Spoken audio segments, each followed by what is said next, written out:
Hello, people out there in YouTube land. I hope this video works. I had to roll back drivers for not for the camera but for the audio. So I made a test video and it worked. First test video didn't work. There was no sound. It wasn't that I sounded like a chipmunk. It was that there was no sound. So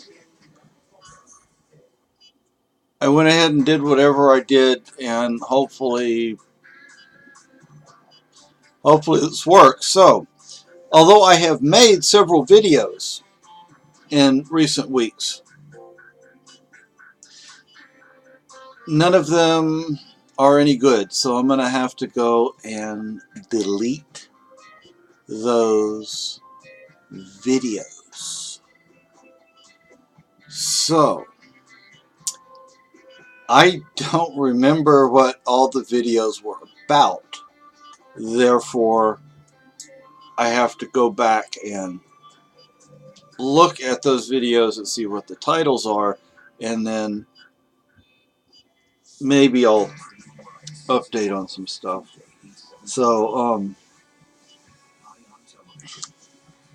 I don't remember. I have this book here. I'm going to be making a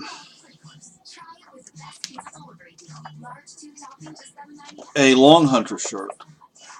The thing is, the other day we went and did some window shopping, and we went to Joann Fabrics. It was Joann Fabrics, right, hon? And to Joann Fabrics.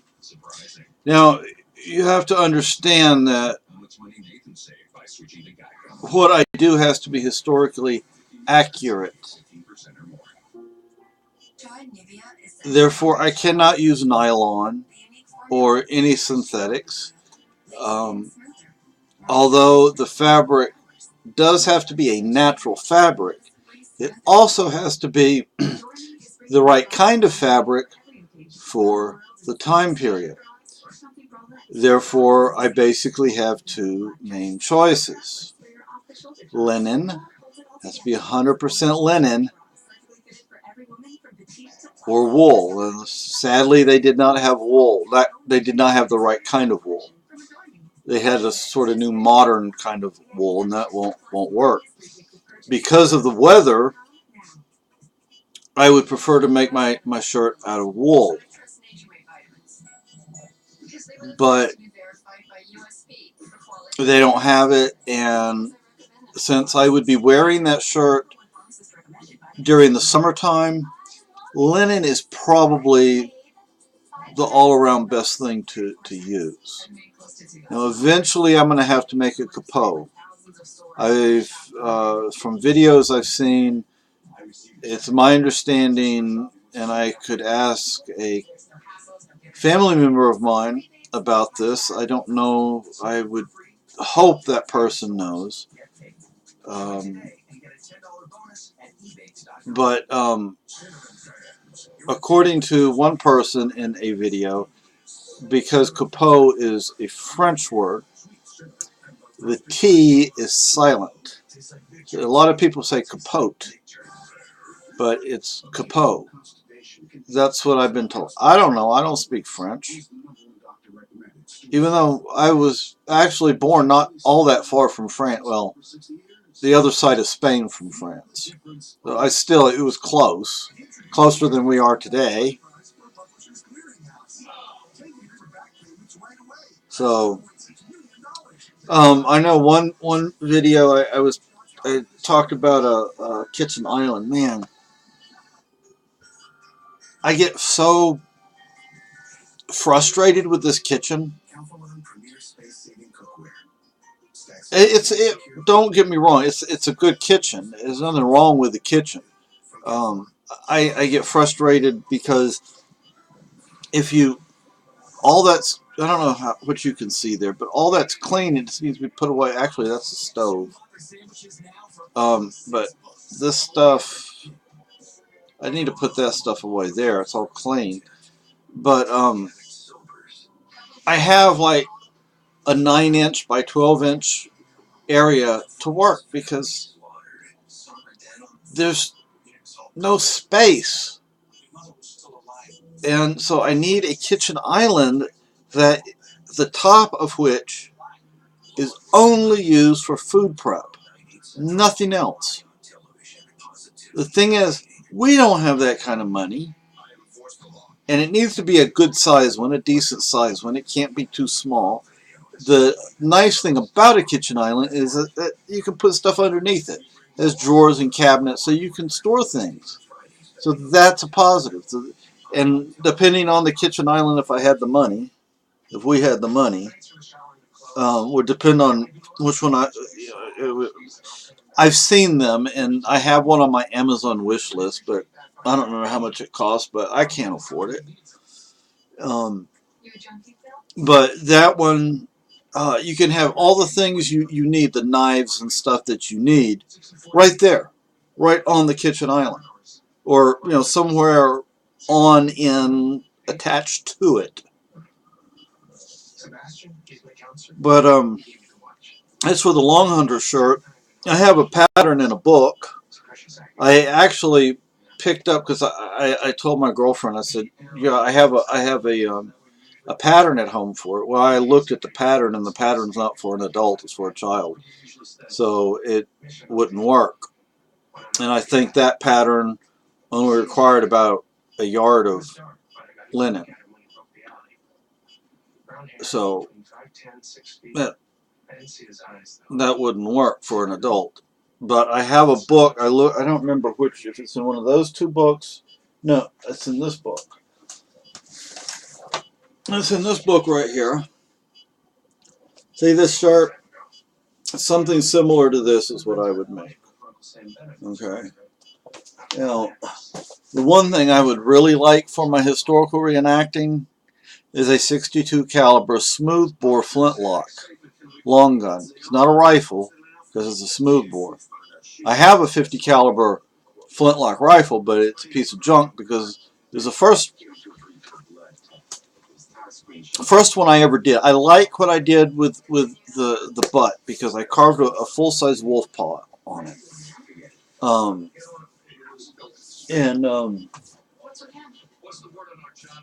One second. I have something to show you concerning all this. Ooh. Don't go away. Video.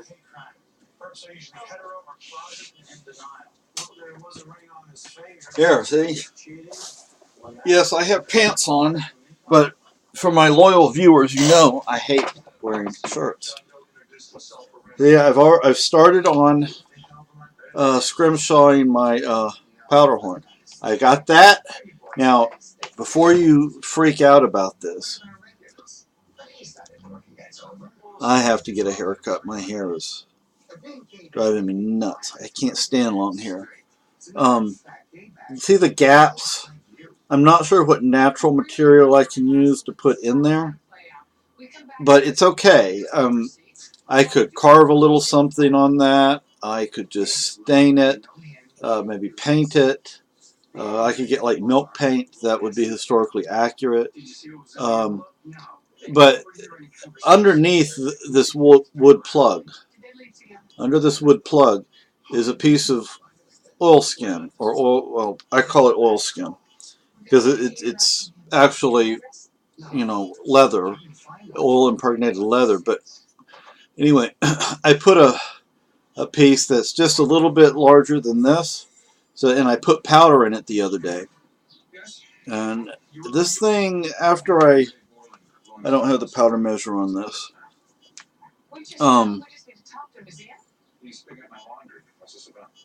When I filled the powder measure up, I didn't fill this all the way up. I just put enough in there to see if it would come out, and it doesn't because that piece of leather that's in there plugs up the hole. But I still would like to fill in these gaps somehow. Maybe more oilskin would be good. I don't know. And I had filed this out, because it was too small. This plug would not go. It would go like that.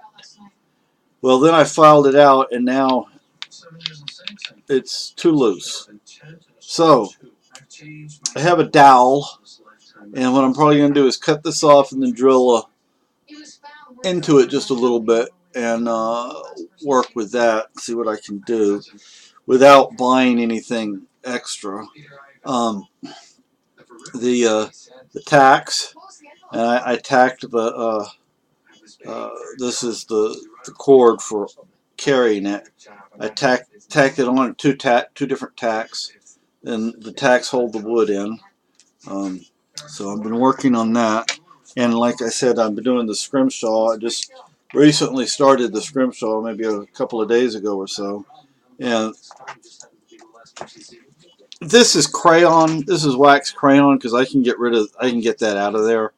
But I just put it in there to see how it's going to look. Because eventually I have some black ink. Black ink that I might use for this. I'm not sure what I'm going to use in the end. This is the Big Dipper. Okay. And I also, you can't see it now because it's been rubbed off, but I penciled. I did not realize that pencil would actually stay on the horn, but it does. So I penciled in the Little Dipper. The Little Dipper goes up here, and then the North Star will be right over here. And I'm going to put like a map of New Hampshire, probably like right here or right here, because it's going to be a decent size map, but not too big. Probably I'm going to put my nickname on there for my reenacting, which would be Mosen. Mosen? I think that's it. Which means wolf in Western Abenaki. And what else? I was going to put like live free or die or something like that. I've seen some powder horns from the time period 1740, 1750, 1760s, and people will write their name and then next to it his horn, or under it his horn, or something like that. Well, I'm not sure I'm going to do that, but I do want to get the Connecticut River on there somehow, so I'm doing that. Why does he keep coming on, honey? I don't know. So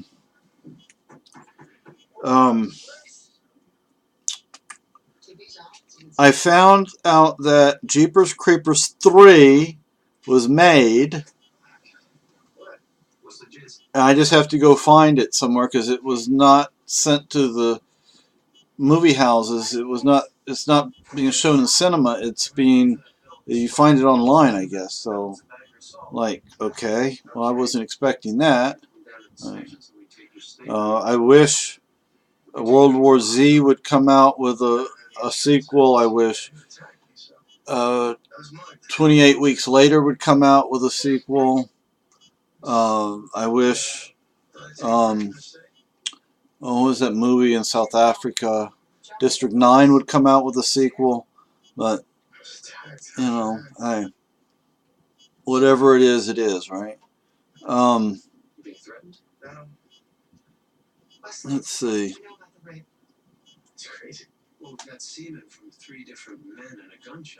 I don't know what else I can say at this moment, but hopefully this video will work and I won't sound like a chipmunk. We shall see.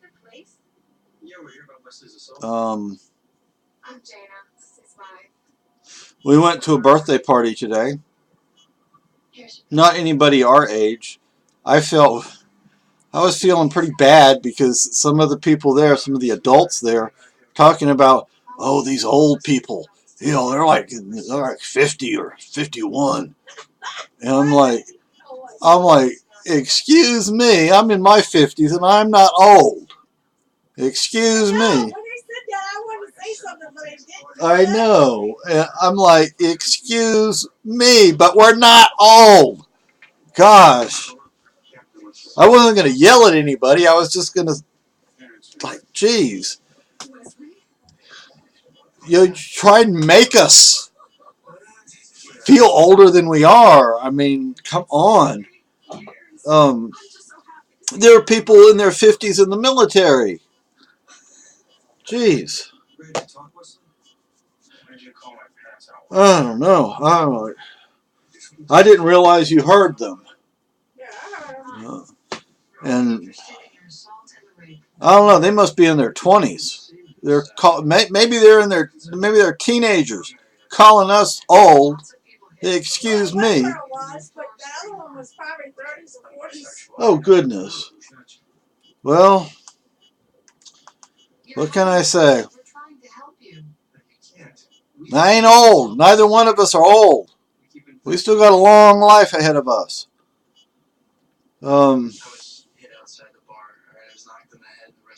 But I guess when you go to a birthday party for a 1-year-old, the adults there are going to be kids. You know, in our eyes, they're kids, they're children. If you're in your 20s, no disrespect intended, but you're a kid. Okay? To someone our age, you're a kid. So maybe if I call you a child, maybe you have a right to call us old. I don't know, but I tell you what, I ain't old. Neither one of us are old. Not even close.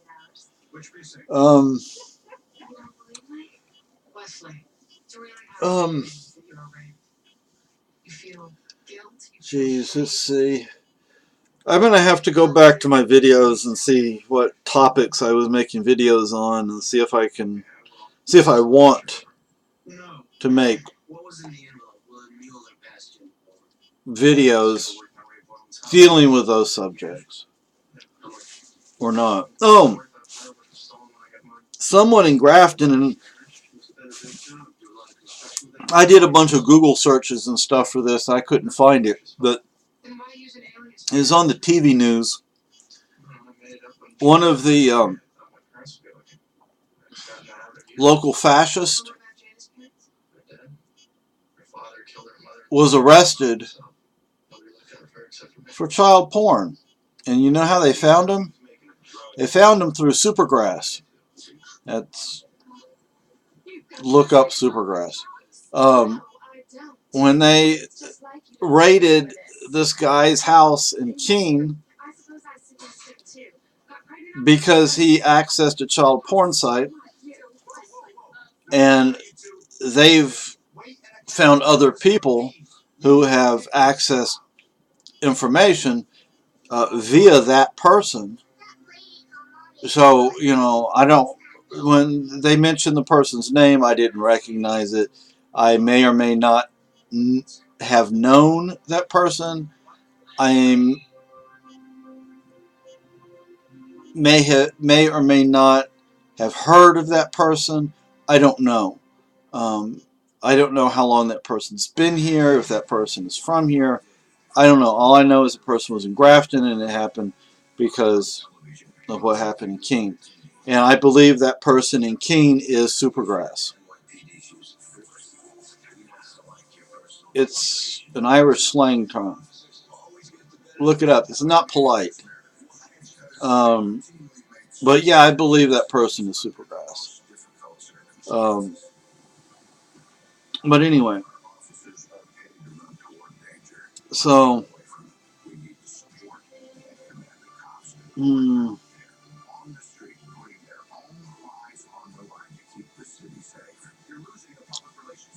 I still have to have surgery. So I have to have surgery. I'm not looking forward to that. Carolyn is going to come back from the grave and kill me and everybody else involved. Because I apologize for... I'm trying not to show my chest, but... See, what the surgeon has to do is go through here and here. And to get to my spine and remove 3 vertebrae.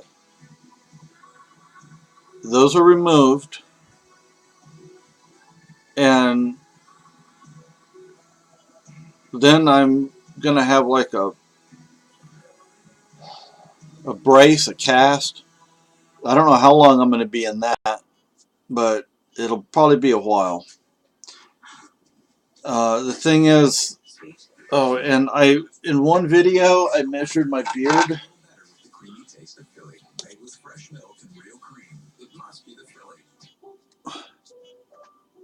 It's over a foot long. Somebody, was it today or yesterday? Somebody asked me, I think, was it in Walmart? Somebody, oh, at Joann's. She asked me, how long did it take you to grow that thing? I told her, and I think she kind of was like, wow. But, I keep trying to find, I haven't looked in a while, but, I'm trying to find like an organization that will take beard hair to help people. The only thing I found, and I don't know if it's even true or not, is an organization that takes beard hair to use in oil spills, like in the Gulf of Mexico. I don't know if that's legit or not, but I guess that's okay to use my beard for, but I would rather it be used for somebody who has cancer and has lost their hair. If there's a way they can use beard hair to make a wig or to, whatever, I don't know, but that's what I want to do with the hair, is to donate it to an organization that can provide it to somebody who needs like a wig, or I don't. Do they have beard wigs or wig beards or whatever you'd call that? I wouldn't think so, but at least I hopefully I can at least keep the mustache. I've started, if you notice, it's not so fuzzy on the sides. I started cutting it with like a pair of scissors right there. I found a tick on Lucky's top of Lucky's forehead the other day. The weather here. Oh, the Connecticut River. We saw, well, not just the Connecticut River, the Swalo that goes through our town. Boy, it's a moving. And the Connecticut River, it was choppy, but that's because of the winds. And from where we were, you could tell it was muddy, and that's because of all the rain. They've had more rain up north than we've had here, and it drains south, and all the creeks and streams and rivers drain into the Connecticut River, and then the Connecticut River drains into, I don't know, New York Bay, or no, not New York Bay, I don't think. Anyway, south of Mass, Rhode Island, Connecticut area into the Atlantic, and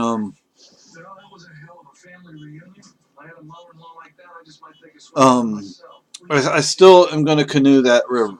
I'm going to go as far north as I can without going into Canada, unless I get a passport. Then I might go into Canada. I mean, I could become a Canadian citizen, but I'm not going to. My dad was Canadian, but he came to the United States, and when I turned 18, I had to decide if I was gonna remain a Spanish citizen or be an American citizen. And to be honest with you, my choice was to be a Spanish citizen. But I had no way to get back to Spain. So I had no money. How was I going to get back to Spain? I had no way of going over there. So, and I didn't speak the language anymore, although I probably knew a little more then than I know now. But anyway, so what I'm saying, like, I could get a U.S. passport and then go into Canada and take from the I don't know how far north into Canada the Connecticut River is. But I just go up to the northern part of New Hampshire and Vermont, and then come down on the river. And the river the way it was today, I would be reluctant because it's been years since I've canoed, and many more years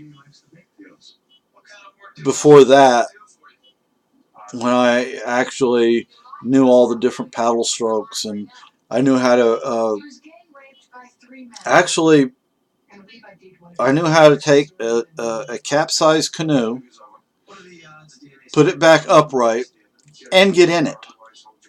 Yeah, at one time I knew how to do that. That was 35 years ago, maybe more. A long time ago. It was during high school, not at high school, but that time period in my life. And it may have been the first year I was in that place. Well, another subject. Oh, on the 6.2 caliber smoothbore, I could probably find a kit, but it would still be expensive. I don't remember how much my kit cost for the 50 caliber, but I don't want to build another kit, at least not anytime soon, until I know more about doing things like that. And once for my historical reenacting, I need a gun, a long gun, be it a rifle, be it a smoothbore, I don't know, but I would much prefer the 6.2 caliber smoothbore flintlock. But they're over $1,000. And one that I saw recently in kit form, it was still over $1,000. You'd save like $200 buying it in kit versus buying it pre-made. I'm like, I'd just spend the extra $200 because I want one that actually works. And I don't know what would happen if I shot that thing. But I mean, one day I was bored as all get up, and I had some ammo, and I quietly, without waking the girlfriend up, went in and got my pistol, went over to the river and emptied the magazine, shooting a leaf in the river. That was just something to do.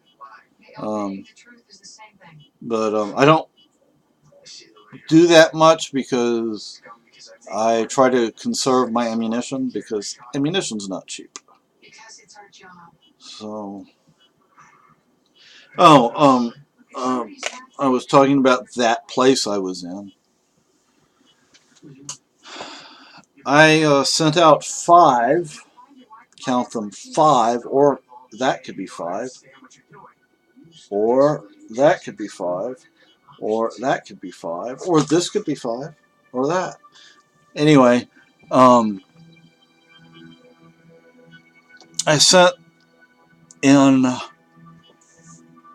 forms with the necessary attachments to obtain my files from a number of institutions. And we shall see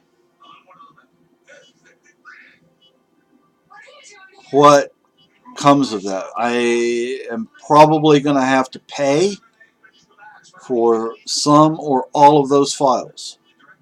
I don't know how much. I don't know if it's federal law or if it's state law or if there's a combination of the two, but they cannot charge for man hours. They can only charge for the cost of the copies and postage, I think. But two places I have, well, maybe 3. I have files that are One place I have 2 files that are that thick, if not thicker. I don't want the whole thing. I just need parts of it. And those places have no reason to worry about me filing a lawsuit against them because the statute of limitations has long expired. And my main reason is to get a timeline so I can write my autobiography. And I have worked on that timeline, but I need a timeline. What I do need to do is sit down and actually write down some of the stories from my life. That I haven't done yet. But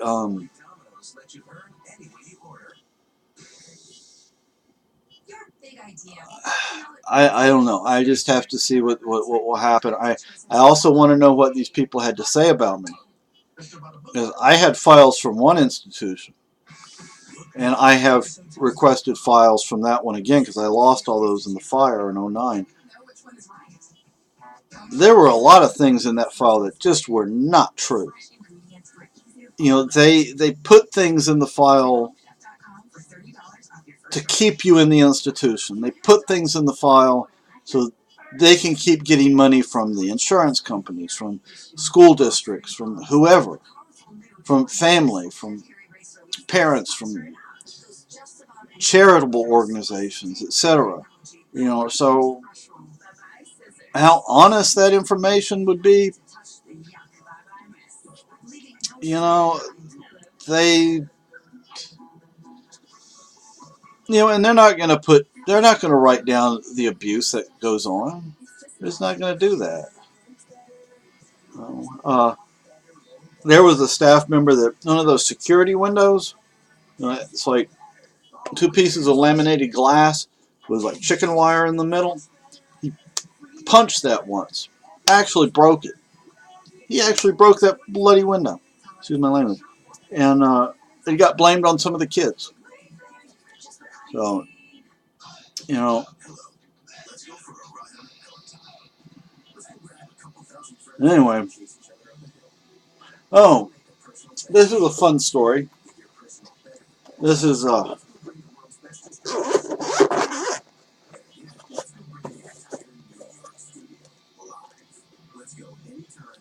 gun cleaning kit.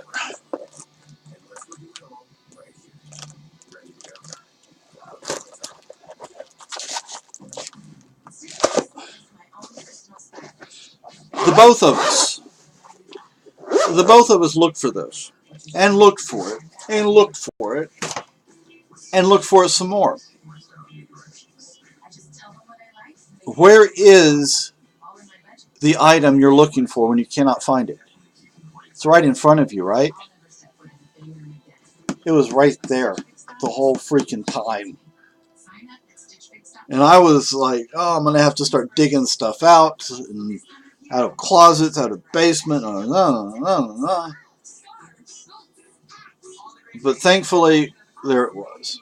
Even though it took a while to find it, there it was. So I don't think I have anything else to say. Talked about the Powderhorn, the Scrimshaw. I need to find a good sharpening stone. This is a soft one. I need a harder one. This one is already, if you see that? See, I need a harder sharpening stone. Maybe a double-sided stone. But no, goes into this. But I guess that's all I have to say.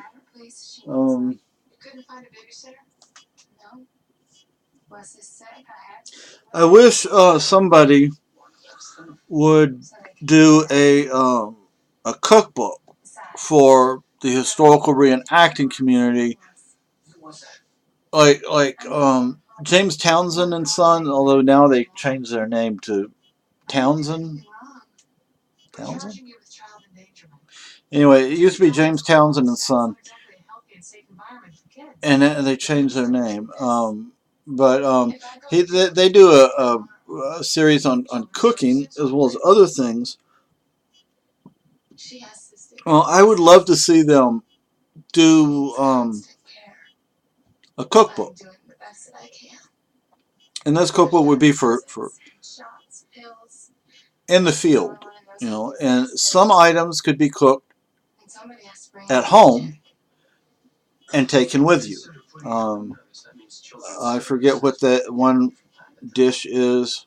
Well, there were several dishes that you would cook in a, one was like a Carolina snowball, and there was like some sort of cake or pie.